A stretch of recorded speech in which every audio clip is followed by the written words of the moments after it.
I remember when I was a teenager, I was maybe like 13, and I heard a record for the first time that I just absolutely fell in love with. It was MXPX, Teenage Politics, and I thought, I want to do that. Me and a bunch of my friends, we started a band, and we practiced all the time, and we were a decent high school punk rock band. Then I met a girl, and her name was Megan. When I met Mark, he was in a band that probably could have gotten signed. There was a lot of conversation about that with his early band, and a lot of conversations about hitting the road as soon as they graduated from high school. And instead, we got married. I wanted to be with Megan more than I wanted to be in my band. So we got married very young. We got married when we were 18, and I quit my band.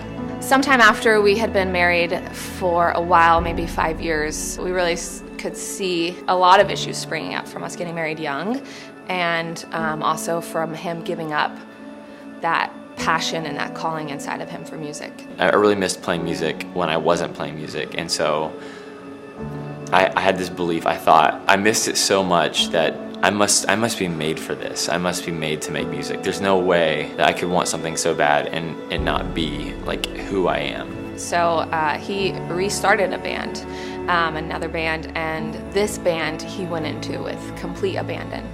I just pursued a career in music with everything I had. So Megan and I had 2 kids, and I had a band that I was putting everything into, and the more that my band did, the less I was with my family. There's this point where Megan was pregnant with Johnny, our third.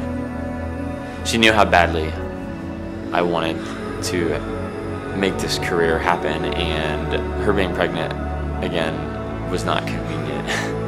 And when she told me, she was scared I was gonna be, she was scared I was gonna be mad.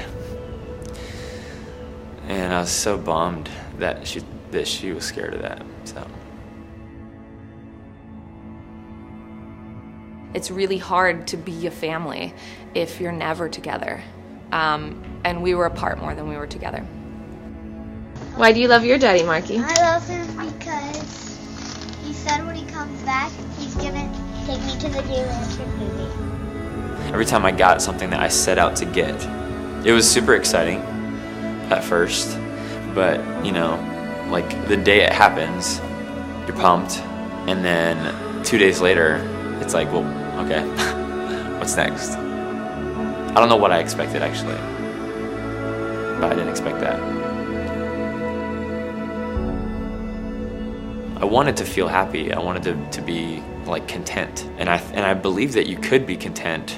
I don't think it was any clear thought in my head. It was just like one day I just prayed for something that I needed, and then I just started praying more, and so it became like this thing where this needs to be important to me.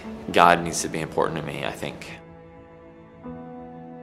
All of a sudden, he started thinking these things that he hadn't been thinking before. And he also started thinking a lot about God can use anyone to be lots of different things. God can use anyone to be a musician, and God can use anyone to be a writer, and God can use anyone to be a doctor, but God can only use you to be your child's biological father. And so that's a very specific calling that you can know you were called to. And he realized that calling to his children was very powerful, and that he had maybe been neglecting it a little. I got to a point where I just thought, I can't do this anymore. And so I told my record label, and I told everybody in the band that I was gonna have to come off the road, and I couldn't do the road thing anymore, so our band was over. And you know, that was a big change from people posting on our wall, on our Facebook wall all the time, oh my gosh, I heard Mark's song in this place. It was in restaurants and on jukeboxes, and you could see it at the mall, and it just felt like something was happening. And then we're just mowing lawns. I mean, I was a stay-at-home mom, and he's mowing lawns, and it's like, wow, I don't know what's gonna happen next. And when people would ask me, I didn't know, and I felt a lot of fear. Maybe nothing else would happen. I gave up the thing that I had devoted everything to. I gave that up for my belief in God, and so I decided I needed to know more about that. And so I just wanted to learn everything I could, and that's what I tried to do. So, I mean, years passed. Megan and I got really involved in our church. It was an awesome church. It was a really cool church. And so I led singing there. The pastor at that church actually had encouraged me a number of times to try to become a worship leader at a church. He actually sent me some places to submit a resume. One of them was one of the places was Church Experience. Since I've known Mark, 16 years now, music has always been so important to him, but it's been an either or. It's always been something where music takes him away from the other things in his life, and he has always been trying to figure out, how do I balance the two? How do I, have a relationship, have a family, and have music? Because they were never things that could be together.